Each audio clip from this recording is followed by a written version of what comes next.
The John Wayne mystery is finally solved, and it isn't good. For more than half a century, John Wayne stood as the ultimate American hero. The Duke, towering, tough, and true. A celluloid cowboy whose very name became synonymous with rugged American masculinity. His walk, his talk, that distinctive draw telling audiences that everything would be alright if you just stood your ground and fought for what's right. But behind that carefully constructed image lurked a far more complex and often troubling reality that Hollywood executives, publicists, and even Wayne himself worked tirelessly to keep hidden from his adoring public. Now, decades after his death, the carefully maintained facade has finally begun to crumble, revealing truths about the man that stand in stark contrast to the legend millions of fans believed in. The gap between John Wayne the man and John Wayne the icon might be the biggest deception in Hollywood history, revealed a longtime studio executive who worked with Wayne on several films in the 1960s.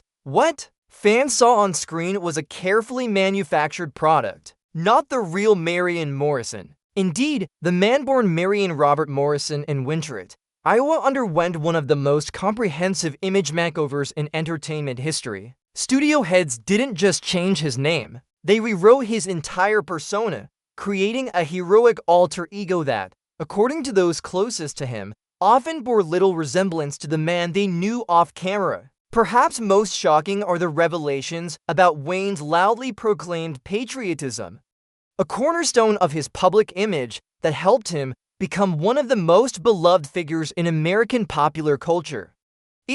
While he built a career playing courageous soldiers and war heroes, the reality of his own military service, or lack thereof, paints a very different picture than the one he portrayed in countless interviews. He made millions playing brave men in uniform, confided a fellow actor who worked alongside Wayne in several war films. But when America needed real heroes, John Wayne made sure he was safely on a Hollywood set rather than a battlefield. That knowledge haunted him more than the public ever knew. Even more disturbing are the recently unearthed private comments that reveal views dramatically at odds with the all-American fair-minded hero he portrayed on screen. Views so controversial that studios spent decades working to ensure they remained hidden from his devoted fans. And then there's the story of his final days, a tragic end that bore no resemblance to the dignified deaths his characters often faced on screen. According to those who were there, the reality of John Wayne's last weeks was far more devastating than the public has ever been told. Today,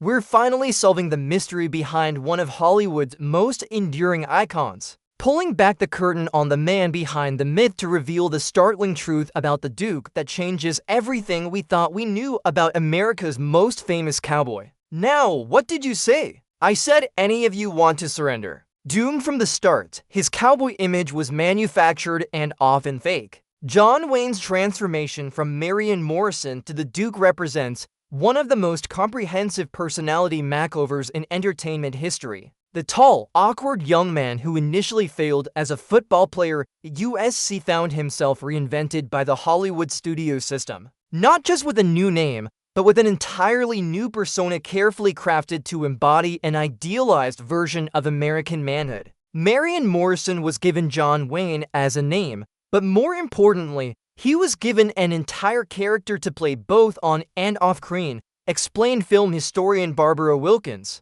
Early in his career, studio executives and publicists literally handed him a script for his public life that included not just his biographical details, but how he should walk, talk, and present himself to fans. It was a performance that never stopped, even when the cameras weren't rolling. This manufactured image was built around several core elements, most notably a rugged patriotism and unflinching courage that became central to Wayne's appeal. In films like The Sands of Yuma, The Green Berets, and countless Western, Wayne portrayed men who never hesitated to fight for their country or their principles, who faced danger without flinching. Yet, according to multiple sources close to the actor, this cornerstone of Wayne's persona stood in stark contrast to one of the most carefully guarded secrets of his actual life: his deliberate avoidance of military service during World War II, while contemporaries like Jimmy Stewart, Clark Gable, and Henry Fonda enlisted and served. Some seeing actual combat, Wayne secured a 3A deferment, designated for family support despite being in perfect physical condition. 34 years old and having only dependent children rather than a hardship case. As millions of American men his age faced the horrors of war, Wayne remained in Hollywood, making films and advancing his career. He built his reputation playing military heroes while taking active steps to avoid becoming one himself, noted military historian Robert Thompson. What's particularly striking is that after the war, rather than quietly moving past this chapter, Wayne began amplifying his patriotic persona, becoming increasingly vocal about American military might and courage, qualities he had ample opportunity to demonstrate personally, but chose not to. This contradiction was not lost on the Hollywood community of the era. Director John Ford, who helped launch Wayne's career and directed him in numerous classics, reportedly referred to Wayne as phony brave behind his back. Ford, who served in the Navy during World War II and was wounded at the Battle of Midway, maintained a complex relationship with Wayne that was colored by this fundamental disconnect between image and reality. Ford respected Wayne's talents as an actor, but there was always this undercurrent of something like contempt, revealed a camera operator who worked with both men on multiple films. After a few drinks, Ford would sometimes make cutting remarks about how convincing Wayne was playing soldiers when the real soldiers were off dying overseas. Wayne would just take it because what could he say? They both knew the truth. This disconnect between public image and private reality extended to Wayne's much vaunted outdoor skills. Despite building his reputation playing rugged frontiersmen, accomplished horsemen, and wilderness survivors, the real Wayne had limited experience with many of the skills his characters displayed with such apparent mastery. He wasn't a particularly good horseman, admitted a wrangler who worked on several Wayne westerns. He improved over the years through sheer necessity, but early in his career, we had to be really careful about which horses we gave him and which camera angles were used. What looked effortless on screen was often the result of careful editing and patient animal handlers just out of frame. Even Wayne's signature walk, that distinctive slightly rolling gait that became one of his most recognizable characteristics, was not a natural attribute, but a calculated affectation developed specifically for his screen persona. The Wayne walk was something he consciously practiced, revealed actress Maureen O'Hara in a later interview. Early in his career, he studied the way certain directors wanted him to move, and he worked on it until it became second nature, but it wasn't his natural way of moving. It was a performance element that eventually became inseparable from his public identity. Perhaps most revealing was the gap between Wayne's on-screen fearlessness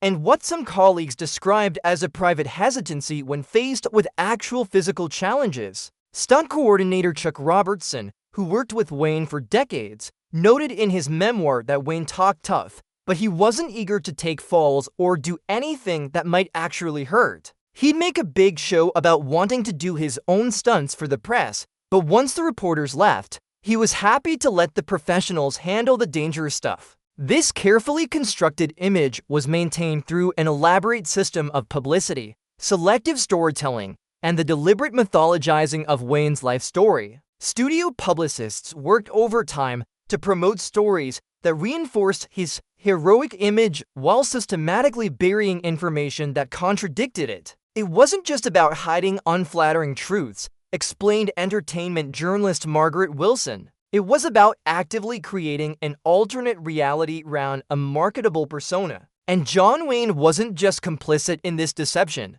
He became its most dedicated performer, embodying the character of John Wayne so completely that the line between actor and role eventually disappeared, even for him. By the time Wayne had reached the height of his fame in the 1950s and 1960s, the manufactured image had become so pervasive and powerful that questioning it was tantamount to questioning America itself. Wayne had transformed from mere movie star to cultural icon, a symbol of national values that millions of Americans invested with almost religious significance. That's what made the deception so effective and so problematic, noted cultural historian James Reynolds. When you elevate a carefully constructed studio fabrication to the level of national symbol, you're not just selling movie tickets, you're selling a vision of American identity that may be built on fundamental untruths. Cherry was right. You're soft. You should have let him kill me 'cause I'm going to kill you. The hidden hatred,